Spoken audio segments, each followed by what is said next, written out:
أعوذ بالله من الشيطان الرجيم بسم الله الرحمن الرحيم اللهم صل وسلم على سيدنا محمد في الأولين وصل وسلم على سيدنا محمد في الآخرين وصل وسلم على سيدنا محمد في الملأ الأعلى إلى يوم الدين رب اشرح لي صدري ويسر لي أمري واحلل عقدة من لساني يفقهوا قولي أما بعد mes chers frères et mes chères sœurs assalamu alaikum wa rahmatullahi ta'ala wa barakatuh. Bienvenue à tous et à toutes pour ces moments très riches, ces moments qui nourrissent le cœur, ces moments qui nous portent vers l'avant, ces moments qui nous boostent, ces moments qui nous motivent et ces moments qui nous procurent de la sérénité. Alhamdulillah, on remercie notre Seigneur pour ces moments qu'il aime et qu'il nous a accordés. Ce sont des moments de faveur et on remercie notre Seigneur pour cette belle générosité. 18e partie aujourd'hui pour le chapitre pour que vous parveniez à la crainte, le challenge de tout musulman, le challenge de la communauté pendant Ramadan. Qu'Allah nous facilite ce défi à relever, le défi de la crainte, atteindre le sommet de la montagne, le sommet de la crainte. Aujourd'hui, nous allons voir ensemble comment garder la crainte face à tout destin, face à toute situation. On va étudier ensemble un hadith qui est considéré par les savants comme un hadith faisant partie des fondations de notre religion. C'est un hadith qui va tracer la voie à tout musulman puisqu'il concerne notre quotidien.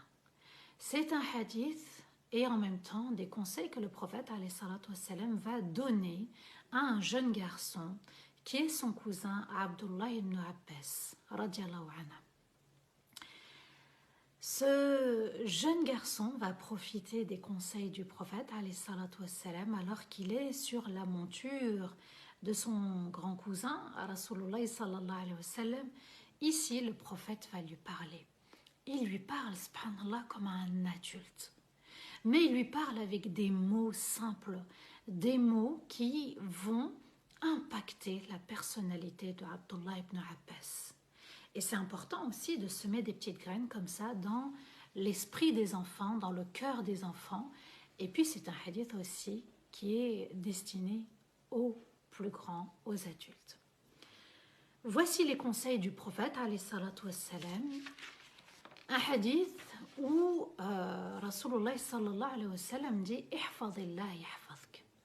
Alors je ne vais citer en arabe que le début du hadith et je vais apporter le tafsir en français.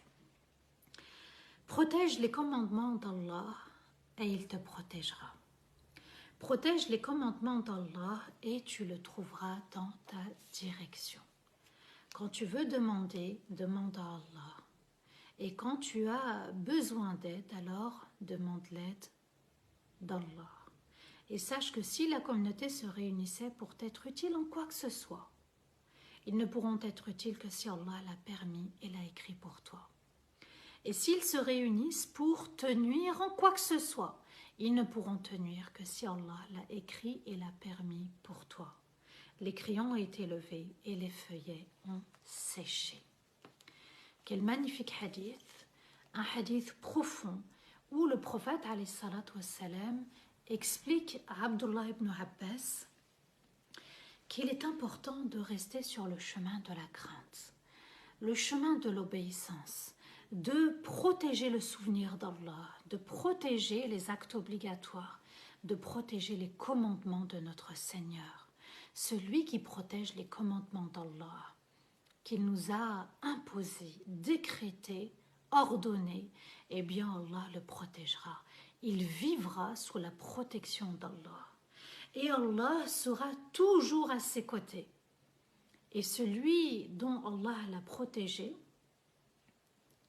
il ne peut rien craindre. Et d'ailleurs, Allah Azza wa Jal nous dit, dans Surat Maryam, le verset 72, ثُمَّ نُنَجِّي الَّذِينَ اتَّقَوْا. Puis nous sauverons ceux qui ont craint Allah. Le verset est aussi magnifique puisqu'Allah nous rassure en nous disant ta crainte te sauvera grâce à Allah.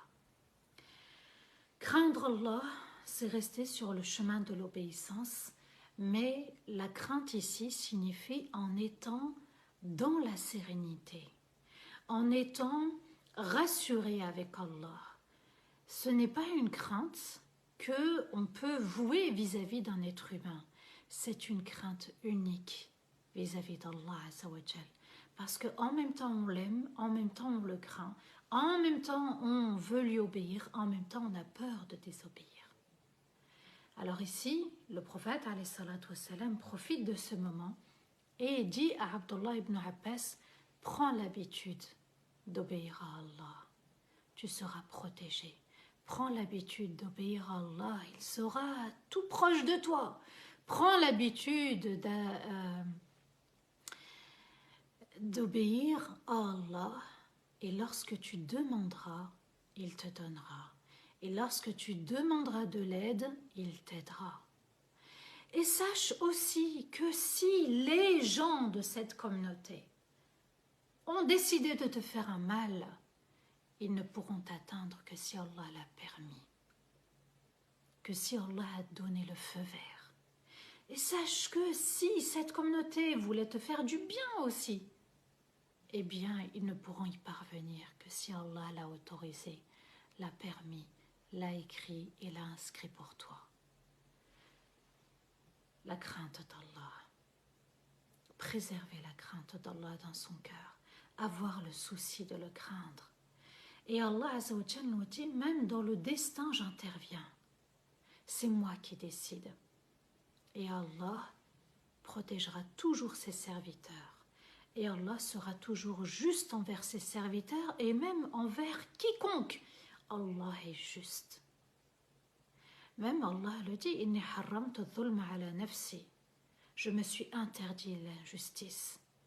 Et il nous a demandé fala tadhalamu. Alors ne soyez pas injustes envers vous-même ou envers quiconque.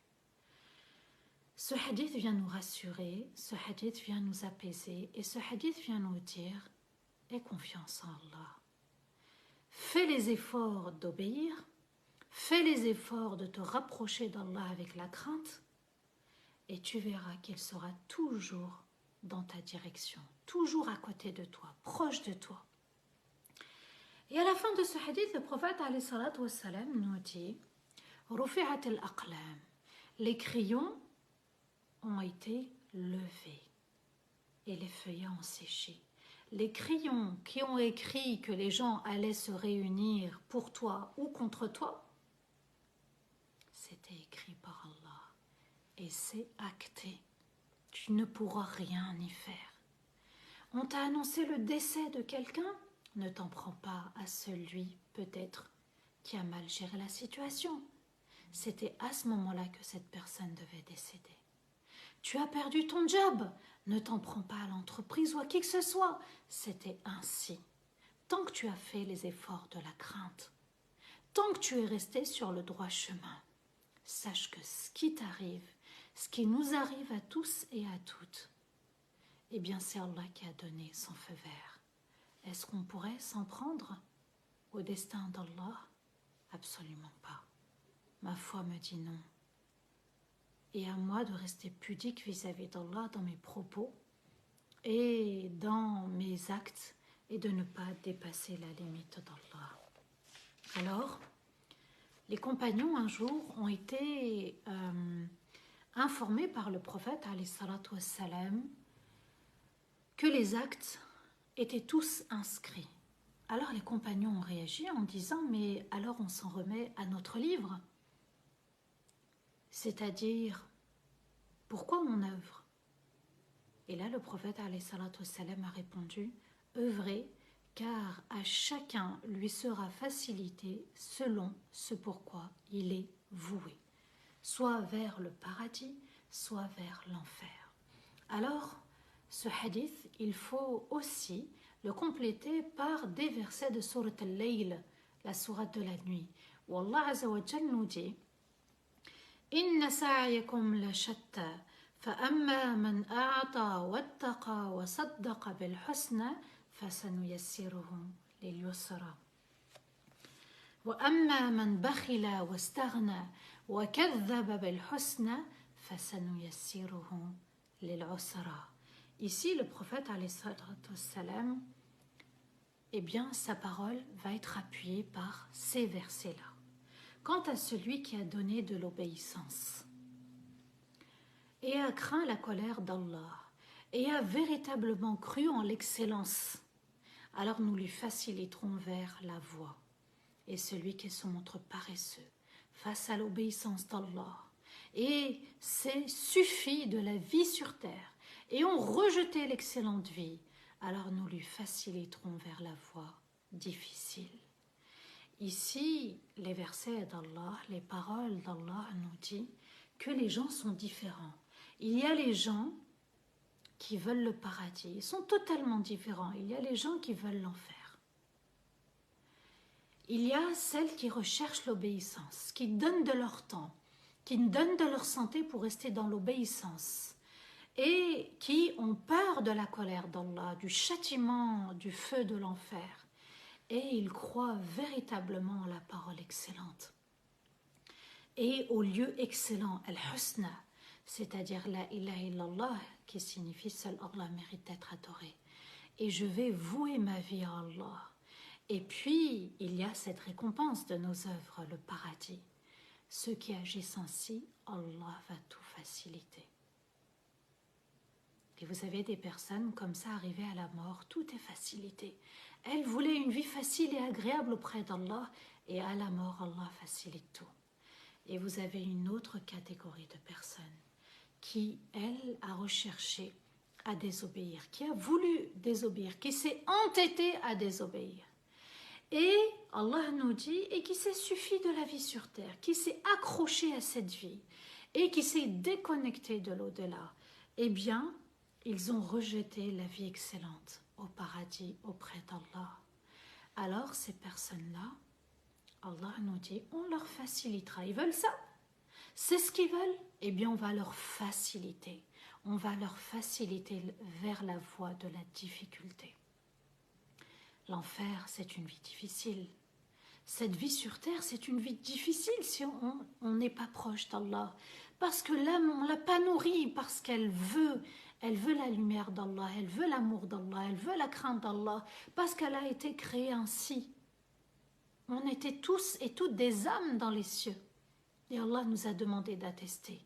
Et on va attester de l'unicité d'Allah. Alors quand je ne lui donne pas ce qu'elle veut, elle va s'agiter à l'intérieur.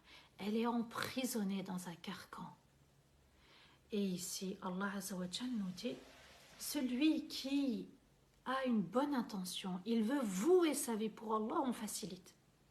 On lui facilite le lever pour le fajr, on lui facilite le jeûne, on lui facilite la salat, on lui facilite la fin de sa vie, on lui facilite.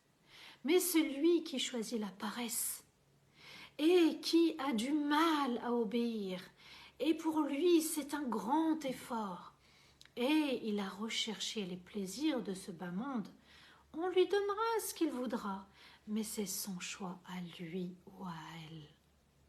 Voilà comment Allah gère les choses. Il a donné le choix à chacun. فَمَنْ شَاءَ فَلْيُؤْمِنْ وَمَنْ شَاءَ فَلْيَكْفُرْ. Celui qui veut croire, il croit, et celui qui veut renier et se montrer ingrat, qu'il renie. Allah nous a tous élevés en nous créant.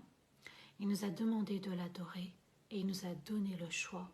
Et c'est comme ça qu'Allah Azza wa Jal a défini les lois de cet univers.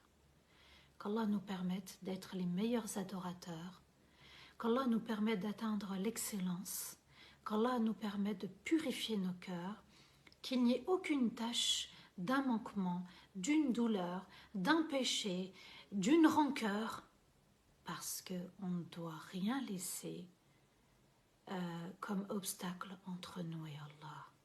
Ne laissons rien qui puisse nous empêcher d'arriver facilement au sommet de la montagne. Barakallahu fikum wa astaghfirullah li wa lakum. Subhana rabbika rabbil izzati amma yasifun. Wa salamun ala al-mursalin walhamdulillahi rabbil alamin. Je vous dis à demain, Inch'Allah, pour une nouvelle partie. Barakallahu fikum. Et fi amanillah. Wassalamu alaikum wa rahmatullahi ta'ala wa barakatuh.